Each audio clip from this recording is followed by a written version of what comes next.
তারা আওয়ামী লীগ পরিচয়ে যদি দেশের কোনো এই সরকারের বিরুদ্ধে আঙুল তোলার চেষ্টা করা হয়, দাঁত ভাঙা জবাব দিয়ে ছাত্র সমাজ। ওরে বেদরম পিটার হয়েছে হাজতের মধ্যে, বলা হয়নি তো এরকম ত্যাগের মধ্যে দিয়া আমাদের এই স্বাধীনতা অর্জন হয়েছে। কালকে রাত্রে আমাদের তো 200-300 ভাই মানে মারা, আমার তো সবার খোঁজ খবর নিতে পারিনি। কালকে রাত্রেও আমার একটা ভাই ফোন দিয়ে বলছে যে ওরে বলতে বলা হয়েছে যে তুই বল যে আমি রাজাকার, আমি রাজাকার। ওরে বেদরম পিটার হয়েছে হাজতের মধ্যে, বলা হয়নি তো এরকম ত্যাগের মধ্যে দিয়া আমাদের এই স্বাধীনতা অর্জন হয়েছে। আমরা আমাদের কষ্ট আছে, চরম কষ্ট। তবে আমরা জানি যে টোকাইরা 500-700 মানুষের গাড়ির উপর ভর করে এই দেশের শাসন করছে। তাদেরকে এই রাষ্ট্র সংস্কার রাখ পর্যন্ত আমরা তাদেরকে বাংলাদেশে 1 ইঞ্চি জায়গা ছাড় দেবো না। ছাত্র সমাজ, দেশের মানুষ, আমরা রাষ্ট্র সংস্কার না করা পর্যন্ত 1 ইঞ্চি জায়গা ওই আওয়ামী লীগ স্বৈরাচারী শাসকদের একটা জায়গা, তারা আওয়ামী লীগ পরিচয়ে যদি দেশের কোনো এই সরকারের বিরুদ্ধে আঙুল তোলার চেষ্টা করা হয়, দাঁত ভাঙা জবাব দিয়ে ছাত্র সমাজ আমরা এটা দিব। আর আমরা এই রাষ্ট্র সংস্কার নিশ্চিত করবো। আমরা বিশ্বাস করি যে আমাদের প্রতি এই যে যত দল আছে তারা দেশপ্রেমের জায়গা থেকে এই যে রাজনীতি করে, তারা আমাদেরকে সহযোগিতা করবে কিভাবে রাষ্ট্র সংস্কার করলে সবার জন্য একটা নিরাপদ বাংলাদেশ হয়। আমরা সেই স্বপ্ন নিয়ে আমরা ছাত্র সমাজ, দেশের মানুষ এই এখন এই পর্যায়ে দাঁড়িয়ে আছি। আমরা রাষ্ট্র সংস্কার করার জন্য আমরা রাজপথে থাকবো সম্মিলিতভাবে। সারা দেশের মানুষ এই রাষ্ট্র সংস্কার না করা পর্যন্ত আমরা কেউ প্রতিনিধি না, আমরা সারা দেশের মানুষ প্রতিনিধি। আমাদের ডাকে সারা দেশের মানুষ আসবে, আমরা এই রাষ্ট্র সংস্কার করবো, এটাই আমাদের লক্ষ্য।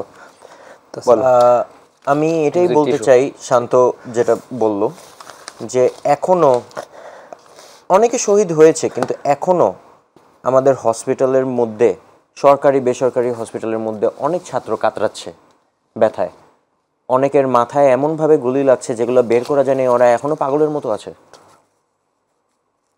ওদের পরিবারকে কে জবাবদেহি দিবে?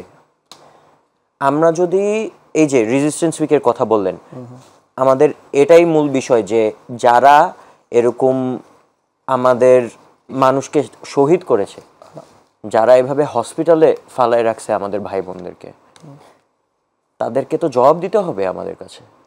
যারা হসপিটালে আছে এখন আহত, তাদের চিকিৎসার ব্যাপারে তোমরা কি পদক্ষেপ সরকারকে নিতে কি বলেছো? কতটুকু? আমরা আপাতত একটা নিজেদের থেকে পুরা সম্মিলিত আন্দোলন হিসাবে আমরা নিজেদের টিম গঠন করেছি। প্রত্যেকটা ইউনিভার্সিটির থেকেই একজন প্রতিনিধি চেষ্টা করবে যে আমরা প্রত্যেকটা হসপিটালে যেয়ে তালিকা করব যে এই হসপিটালে কয়জন ছাত্র আছে, প্রত্যেকটা হসপিটালে কোন কোন জায়গার ছাত্র আছে, ওদের পরিচয় নেওয়া এবং ওটা থেকে ফান্ড সংগ্রহ করা সেন্ট্রাল একটা উপস্থাপনায়। কারণ আমরা চাই না যে কেউ যদি এই একটা আহত ব্যক্তির নাম নিয়ে সে টাকা নিয়ে ভেগে যায়, এরকম আমরা সেন্ট্রাল কোনো একটা ব্যবস্থাপনায় আগাতে চাই।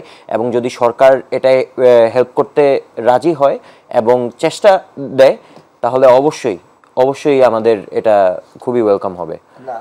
আমরা মূলত গতকালকেই আমরা 20 সদস্যের একটা কমিটি করেছি। আমরা যত বাংলাদেশের আহত নিহত হয়েছে তাদের একটা লিস্ট করব।